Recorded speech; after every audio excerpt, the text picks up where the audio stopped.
high on a jagged ridge in northern England, where the land breaks into stone and sky. There is a place the Romans once believed marked the end of civilization itself. Not the edge of an empire, but the edge of the world. This is Housesteads Roman Fort, known to the Romans as Vercovicium, a remote outpost built nearly 2,000 years ago, perched along Hadrian's wall, where soldiers were sent not to conquer, but to endure. Even today, the wind never truly stops here.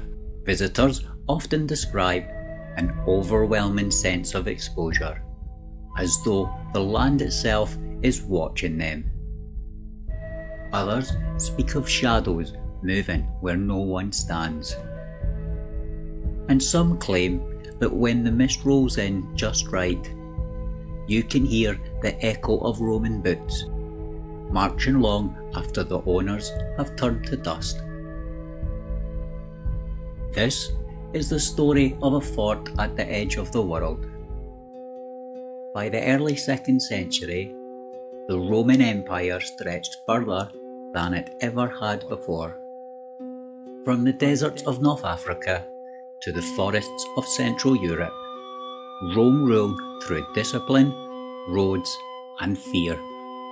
But Britannia, especially the north, refused to be fully controlled. Raids were constant. Supply lines were attacked. Tribes struck suddenly and vanished into the hills. When Emperor Hadrian arrived in Britain around the year 122 AD, he reached a conclusion that shocked Rome. Expansion would stop. Instead of pushing further north, Hadrian ordered a permanent boundary, one that would divide the known world from everything beyond it. This boundary would become Hadrian's Wall, a line carved across the land to say, "This is where Rome ends." The order to build the wall was given quickly. The reality of building it was anything but. Hadrian's Wall was not raised by distant engineers working safely from cities. It was built by soldiers, the same men who would later be ordered to guard it. Stone was quarried locally, timber dragged across hostile ground, lime burned for mortar in open pits exposed to wind and rain. Construction continued through bitter winters. Snow buried the works, tools broke, men collapsed from exhaustion and cold. This was not merely a wall, it was a declaration. In places, it rose nearly 15 feet high, with a deep ditch carved into the northern side. Its purpose was not just defence. Forts like Housesteads were built directly into the wall itself, ensuring the soldiers stationed there were physically and psychologically locked into the frontier. The men laying these stones understood something unsettling. They were not building a road home. They were building a line that they may never cross again. Roman records speak of accidents, illness, and sudden storms that halted work for days. Whether coincidence or superstition, many soldiers believed the land resisted the wall. Before it ever defended Rome, it had already claimed lives. That height gave it visibility, but at a terrible cost. The wind was relentless. Winters were brutal. Snow and ice turned stone walkways into hazards. The soldiers stationed here came from across the empire: Spain, Gaul, Syria. Many had never experienced a British winter. They lived in cramped stone barracks, 8 men to a room, no fires allowed inside. Discipline was absolute. Punishments were severe. Desertion meant death. Beyond the wall lay uncertainty, and every watch shift reminded them that they were far from home. To the Romans, everything north of the wall was unknown, not mapped, not governed, and not understood. They wrote of painted warriors and sudden ambushes, of enemies who used the land itself as a weapon. Modern archaeology shows these lands were home to organised societies with deep spiritual traditions and intimate knowledge of the terrain. Raids came without warning. Bodies were sometimes found beyond the wall, stripped of armour, untouched otherwise. This fed rumours that rituals were performed, that heads were taken as offerings, but the land demanded blood. At night, fires flickered in the distance, too scattered to be camps. Signals, perhaps, or something else. Standing on the wall, looking north, a soldier was not just guarding Rome. He was staring into a world Rome could not tame. In Roman belief, lands beyond civilization were spiritually dangerous. A place where old gods still ruled, where the dead did not rest properly. Soldiers spoke of shapes on the ridgelines, of movement in the mist, of being watched in return. Some believed the wall was not just holding people out, but holding something back. Whether fear, superstition, or exhaustion, the effect was real. Isolation changes the mind, and Housesteads was isolated. Life expectancy on the frontier was low. Injuries became infected. Illness spread quickly through cramped quarters. Mental strain took its toll. Housesteads contains one of the best preserved Roman latrines in Britain, an exposed stone room with no privacy and little shelter from the cold. Archaeologists believe disease spread rapidly here. Many soldiers died far from home, buried quickly, often without proper rites. In Roman belief, improper burial meant the soul could not rest. It lingered. By the late 4th century, Rome was weakening.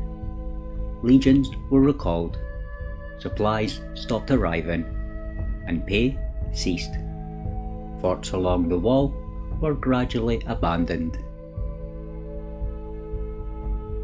But evidence suggests Housesteads did not empty cleanly. Personal belongings were left behind, weapons abandoned, rooms vacated suddenly. Local legends claim a final watch was posted and never relieved. Whether true or not, the fort fell silent, and the wind reclaimed it. Stories of hauntings around Housesteads stretch back centuries. Shepherds spoke of Roman soldiers marching at dusk. Victorian visitors reported hearing shouted commands carried on the wind. Modern hikers describe shadows keeping pace beside them along the wall. There is one figure spoken of more often than any other at Housesteads Roman Fort.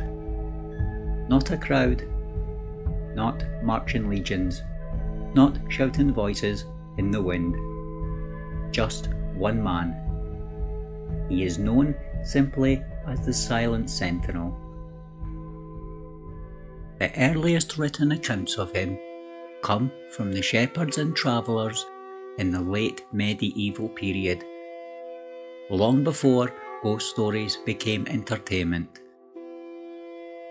These were not people seeking mystery. They were people trying to survive the landscape. They described a lone figure standing on the ridge near the wall at dusk. Always alone, always upright, always still. At first glance, he appears solid, real. A man watching the horizon. Those who noticed him assumed he was another traveller or a local guard. Some even called out, warning him of weather or nightfall. The figure never responded. When approached, he did not turn, did not shift his stance, did not acknowledge them at all.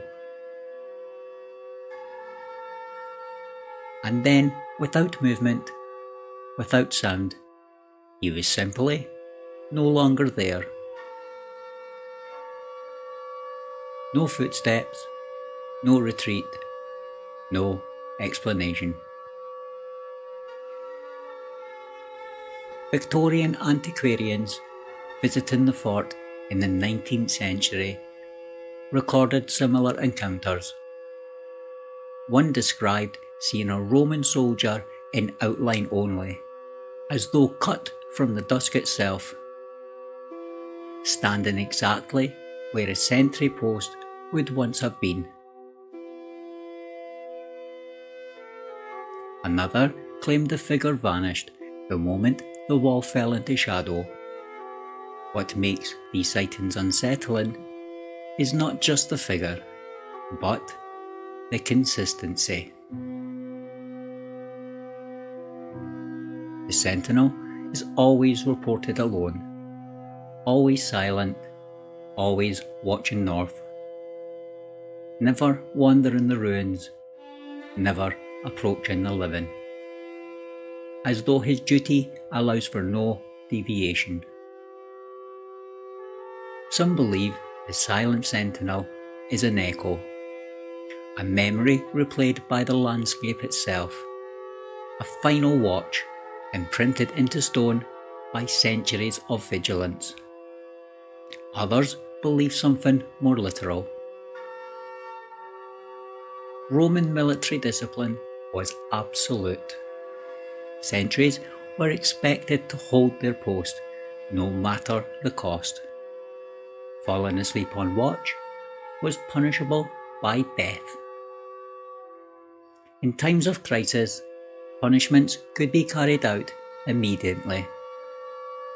One theory suggests a soldier at Housesteads was executed for abandoning his post, or killed during a sudden raid before he could raise the alarm.